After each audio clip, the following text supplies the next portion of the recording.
নমস্কার। যুক্তি তর্ক সঙ্গে অর্কই আপনাদের স্বাগত। আপনাদের সঙ্গে আমি অর্কপ্রভ সরকার। দেখুন, আনন্দপুরের ওই ভয়াবহ দুর্ঘটনার কজনের ঠিক মৃত্যু হয়েছে সে সম্পর্কে এখনো পাকাপাকিভাবে কোনো খবর আসেনি। বঙ্গ রাজনীতির আয়াতোল্লা বলেছেন 10 লক্ষ টাকা করে নিহতদের পরিবারকে ক্ষতিপূরণ দেয়া হবে এবং তাদের কোনো দায় নেই, সব বাম আমলের অপকীর্তি। স্থানীয় মানুষ জানেন কোন প্রভাবশালীর উদ্যোগে পূর্ব কলকাতা জলাভূমি যথেচ্ছ বুঝিয়ে সেখানে বহুতল, স্ট্যান্ডালোন বিল্ডিং, গুদাম, ব্যবসায়িক প্রতিষ্ঠান তৈরি হয়েছে। ওটা রামসার সাইট, ইকোলজিক্যাল ব্যালেন্স নষ্ট হয়ে যায়। কলকাতার ঢাল পূর্ব দিকে, এই যে জল বেরোয় না না বৃষ্টি হলে, তার কারণ হচ্ছে পূর্ব কলকাতার জলাভূমি অনেকটা বুঝিয়ে ফেলা হয়েছে। পূর্ব দিক দিয়ে ঢাল দিয়ে বিদ্যাধরী নদীতে পড়ার কথা কলকাতার জমা জল, কিন্তু যেভাবে এই দুর্বৃত্তরা জলাশয়কে বুঝিয়েছে এবং প্রশাসনের একেবারে চোখের সামনে নাকের ডগায় কিচ্ছু জানেন না, আয়াতোল্লাহ বলে দিলেন সবই বাম আমলে হয়েছে। কত দিন ধরে এই ভাঙা রেকর্ডটা বাজাবেন? 15 বছর ধরে সব লুটে পুটে খেলেন, এখন আবার বলছেন বাম আমলে। সমস্ত প্রশাসনিক পদে, পুরসভা, পঞ্চায়েত, কলকাতা সব আপনাদের দখলে। যদি বাম আমলে শুরু হয়ে থাকে তাহলে ভাঙেননি কেন?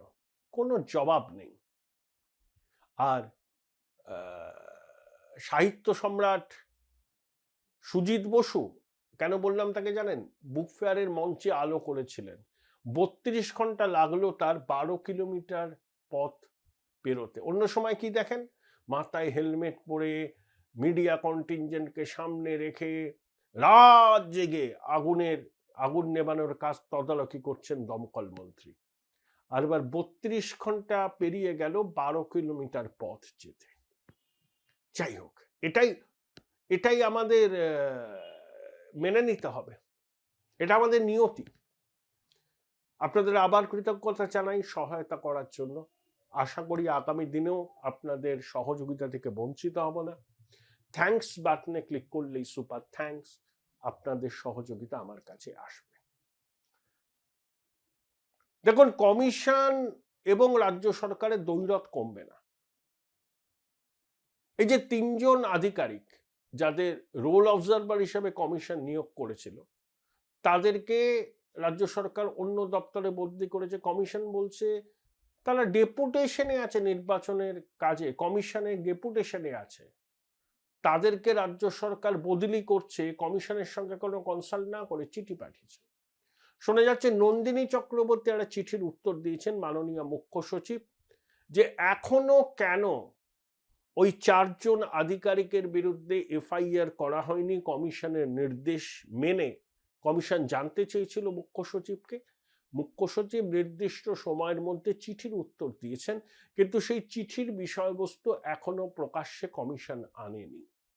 নিশ্চয়ই নন্দিনী দেবী কোনো যুক্তির অবতারণা করেছেন, কারণ কমিশনের নির্দেশ রাজ্য সরকার মানবে এটা আমি বিশ্বাস করি না। কারণ মাননীয়া মনে করেন যে তিনি যা বলবেন সেটাই আইন। কমিশন কোন ছাড়? কমিশন যেটা সাংবিধানিক প্রতিষ্ঠান, সংবিধানের 324 থেকে 329 দ্বারায় কমিশনের ক্ষমতা স্পষ্ট করে বলা আছে। সেখানে বঙ্গেশ্বরী মনে করেন যে তিনি আইন, তিনি সংবিধান, কে কমিশন? আমি যা বলবো সেটাই আইন। আর অনুপ্রাণিত আমলাকুল বিনা বাক্য ব্যয়ে বঙ্গেশ্বরীর হুকুমকে তালিম করে। জানি না নির্বাচন কমিশন আর নবান্ন দ্বৈরথ শেষ পর্যন্ত কোন বিন্দুতে গিয়ে পৌঁছবে। এই যে এসআইআর এর আবহ, দিদিমণির দিল্লি যাত্রা, পশ্চিমবঙ্গ বিধানসভার অধিবেশন কয়েকদিনের জন্য পিছিয়ে দেওয়া, এই আবহে একটা খবর হয়েছে। সেটা হচ্ছে কলকাতা হাইকোর্ট একেবারে কোর্টকে দিয়েছে নবান্নকে। কেন? প্রশ্ন হচ্ছে জাতীয় সুরক্ষা। ভারত বাংলাদেশের সীমানা হচ্ছে 4200 কিলোমিটার, তার মধ্যে পশ্চিমবঙ্গেই আছে প্রায় 2200 কিলোমিটার, 9টা জেলার মধ্যে দিয়ে। কেন্দ্রীয় মন্ত্রীরা, প্রধানমন্ত্রী, স্বরাষ্ট্রমন্ত্রী বারবার করে বলছেন যে জনবিন্যাসের পরিবর্তন হচ্ছে। অনুপ্রবেশকারীরা ঢুকে পড়ছে। তৃণমূল কি বলে? সীমান্ত রক্ষার দায় বিএসএফ এ, স্বরাষ্ট্রমন্ত্রক দায় এড়াতে পারে না। স্বরাষ্ট্রমন্ত্রী বলেছেন হ্যাঁ বিএসএফ এর দায় আছে, আমি অস্বীকার করছি না, কিন্তু সীমানা পেরিয়ে অনুপ্রবেশকারীরা তো স্থানীয় জনপদে আসে, তখন স্থানীয় প্রশাসন তাদেরকে চিহ্নিত করতে পারে না কেন? বরঞ্চ তাদেরকে লাল কার্পেট বিছিয়ে নথি জোগাড় করতে সহায়তা করে প্রশাসন, শাসক দল, এই অভিযোগ আছে। সীমানা বেড়া দেওয়ার জন্য কেন্দ্রীয় সরকার বারবার রাজ্য সরকারের কাছে তাগাদা দিয়েছে, জমি দাও জমি দাও জমি দাও, টাকাও দিয়েছে, কিন্তু রাজ্য সরকার এখনো পর্যন্ত সেই জমি বিএসএফ কে হস্তান্তর করেন। কলকাতা হাইকোর্টের মাননীয় প্রধান বিচারপতি সুজয় পালের ডিভিশন বেঞ্চ স্পষ্ট জানিয়ে দিয়েছে 31শে মার্চের মধ্যে যে জমির অধিগ্রহণের টাকা রাজ্য সরকার পেয়েছে, যে জমি হয়তো অধিগ্রহণ করেছে, সেই জমি বিএসএফ বা কেন্দ্রীয় স্বরাষ্ট্র মন্ত্রকের কাছে তুলে দিতে হবে। অ্যাডভোকেট জেনারেল কি বলেছেন? এখন এসআইআর চলছে, কি করে হবে? আরে এসআইআর চলছে বলে জাতীয় সুরক্ষার প্রশ্নে আপোষ করব? ওখান থেকে যদি জঙ্গিরা জেহাদিরা ঢুকে পড়ে, ঢুকেছে তো আগে। সাদরাডিকে নদিয়ার ভোটার ছিল, আনসার আল্লাহ বাংলা জসিমউদ্দিন রহমানি বারবার হুমকি দিচ্ছেন, স্লিপার সেলের সন্ধান পাওয়া গেছে। বাংলাদেশের মাটিকে ব্যবহার করছে পাকিস্তানের আইএসআই, জঙ্গি জিহাদিরা, জঙ্গি ইউনুস চট্টগ্রামে পাকিস্তানের সঙ্গে মিলে অস্ত্র কারখানা তৈরির পরিকল্পনা করছে। ভারতীয় দূতাবাসের কর্মীদের পরিবারের সদস্যদের ভারত সরকার ফিরিয়ে এনেছে দেশে। হিন্দু নিগ্রহের ঘটনা কমছে না, সামনে বাংলাদেশের নির্বাচন, অস্থির পরিস্থিতি, ভেঙে পড়া আইন শৃঙ্খলা, তার মধ্যেও দেখুন এই সরকার টালবাহানা করছে জমি তুলে দিতে। একেবারে আদালত কি বলবো, ওই যে কোকাও বলেছেন না সুপ্রিম কোর্ট দুগালে থাপ্পড় মেরেছিল নির্বাচন কমিশনকে, কলকাতা হাইকোর্ট ও নবান্ন দুগালে থাপ্পড় মারলো যে এসব বরদাস্ত তারা করবে না, জাতীয় সুরক্ষার প্রশ্নকে অগ্রাধিকার দিতে হবে, 31শে মার্চের মধ্যে যে জমি অধিগ্রহণ করা হয়েছে সেটাকে ফেরত তুলে দিতে হবে স্বরাষ্ট্র মন্ত্রকের কাছে। আর যে জমি অধিগ্রহণের ব্যাপারে মন্ত্রিসভার অনুমোদন মেলেনি, কাজ এগোয়নি, জাতীয় সুরক্ষার প্রশ্নে কি করে সেই প্রক্রিয়াকে ত্বরান্বিত করা যায় তার মেকানিজম ঠিক করতেও আদালত নির্দেশ দিয়েছে। দুপক্ষকে হলফনামা দিতে হবে এবং 2রা এপ্রিল শুনানি হবে, পরবর্তী শুনানি। তাহলে বুঝতে পারছেন আদালতকে হস্তক্ষেপ করতে হলো। এত গুরুত্বপূর্ণ জাতীয় নিরাপত্তার প্রসঙ্গ যেখানে জড়িয়ে, সেখানে নবান্ন টালবাহানা করছিল যে ফেন্সিং এর কাজে জমি লাগবে, সেই জমি তুলে দিতে বারবার তাগাদা দিয়েছে কেন্দ্রীয় সরকার। উচ্চ পর্যায়ের বৈঠক হয়েছে, কেন্দ্রীয় স্বরাষ্ট্রমন্ত্রী পর্যন্ত এই যে সাংবাদিক বৈঠক করলেন 2025-এর শেষ দিকে, সেখানেও বারবার বলেছেন, বহুবার তারা জমির জন্য রাজ্য সরকারকে অনুরোধ করেছেন, কাকস্য পরিবেদনা রাজ্য সরকার দেবে না। আমি জানি না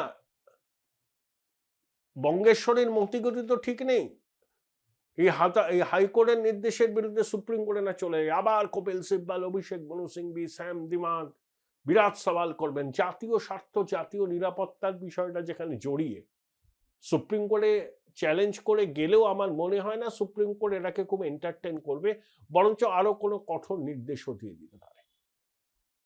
এই যে বিজেপি অভিযোগ করে যে জাতীয় সুরক্ষা, জাতীয় নিরাপত্তার প্রশ্নটা নবান্নের কাছে কখনো অগ্রাধিকার পায় না, তাদের অগ্রাধিকার পায় ভোট ব্যাংক পলিটিক্স, তুষ্টিকরণের পলিটিক্স, এটাকে কি একেবারে উড়িয়ে দেওয়ার মতো? কেন আদালতকে হস্তক্ষেপ করতে হবে? কেন কঠোর নির্দেশ জারি করতে হবে 31শে মার্চের মধ্যে জমি তুলে দিতে হবে? এটাই হচ্ছে এই সরকারের নীতি, শুধু ভোট ব্যাংক, শুধু তুষ্টিকরণ। জনবিন্যাসের পরিবর্তন যে হচ্ছে এটা তো সাদা চোখে দেখা যায়, তার জন্য আপনার পণ্ডিত হওয়ার দরকার নেই। পশ্চিমবঙ্গে একটা লুম্পেন প্রলেতারিয়েত হয়েছে, এই লুম্পেন প্রলেতারিয়েত নিজের হাতে আইন তুলে নেয়, প্রশাসন অধিকাংশ ক্ষেত্রে নীরব দর্শক থাকে, এবং বাংলার তথাকথিত বুদ্ধিজীবী ওরফে তৃণজীবীরা এই লুম্পেন প্রলেতারিয়েতদের রাস্তায় নেমে প্রতিবাদ আন্দোলনকে এক ধরনের রোম্যান্টিসাইজ করেন এবং তাকে বৈধতা দেওয়ার চেষ্টা করেন। গ্রামসি কনসেপ্ট অফ হেজিমনি ব্যাখ্যা করতে গিয়ে অর্গানিক ইন্টেলেকচুয়ালসদের কথা বলেছেন। কারা অর্গানিক ইন্টেলেকচুয়ালস? যারা কলকারখানায়, সওদাগরি অফিসে, আদালতে, স্কুলে, কলেজে, সংবাদপত্র দপ্তরে স্বনিযুক্তিতে যুক্ত এরকম মানুষ, কোনো প্রিকনসিভ নোশন নেই। তারা তো চায় জাতীয় সুরক্ষা, জাতীয় নিরাপত্তা, ডেমোগ্রাফি চেঞ্জ না হোক, আমাদের সম্পদের উপর আমাদের ছেলে মেয়েদের অধিকার থাকুক, অনুপ্রবেশকারীদের নয়। এই অর্গানিক ইন্টেলেকচুয়ালসরা জেগে উঠেছেন, তাদের শীত ঘুম ভেঙে গেছে, কারণ দেয়ালে তাদের পিঠটা ঠেকে গিয়েছে। কিন্তু লুম্পেন প্রলেতারিয়েতরা এখনো রাস্তায় আসছেন না। তাদের রাস্তায় নেমে বিশৃঙ্খলা সৃষ্টিকে বৈধতা দিচ্ছে ওই সকল বুদ্ধিজীবী ওরফে তৃণজীবীরা। গভীর সংকটের মুখে পশ্চিমবঙ্গ, গভীর সংকট। স্বাধীনতার পরে এত বড় সংকটের মুখে পশ্চিমবঙ্গ কিন্তু পড়েনি। এই সংকট থেকে পরিত্রাণের উপায় নবান্নের হাতে নেই এবং তাদের সেই সদিচ্ছাই নেই। পশ্চিমবঙ্গের সাধারণ মানুষকে এর সমাধান করতে হবে। আমি জানি না আদালতের এই তীব্র তিরস্কার এবং নির্দেশের পর 14 তলার ঘুম আদৌ ভাঙবে কিনা, নাকি কলকাতা হাইকোর্টের সিদ্ধান্তকে চ্যালেঞ্জ করে, যেমন তারা করে থাকেন, আবার সুপ্রিম কোর্টের দ্বারস্থ হবেন। তখন যদি হন, তাহলে পশ্চিমবঙ্গের মানুষ বুঝে যাবেন যে জাতীয় সুরক্ষা, আমাদের নিরাপত্তা বঙ্গেশ্বরীর প্রশাসনের কাছে অগ্রাধিকার নয়, তাদের অগ্রাধিকার তুষ্টিকরণ আর ভোট ব্যাংকের রাজনীতি। Join Indian Institute of Hotel Management now. Right choice, right decision.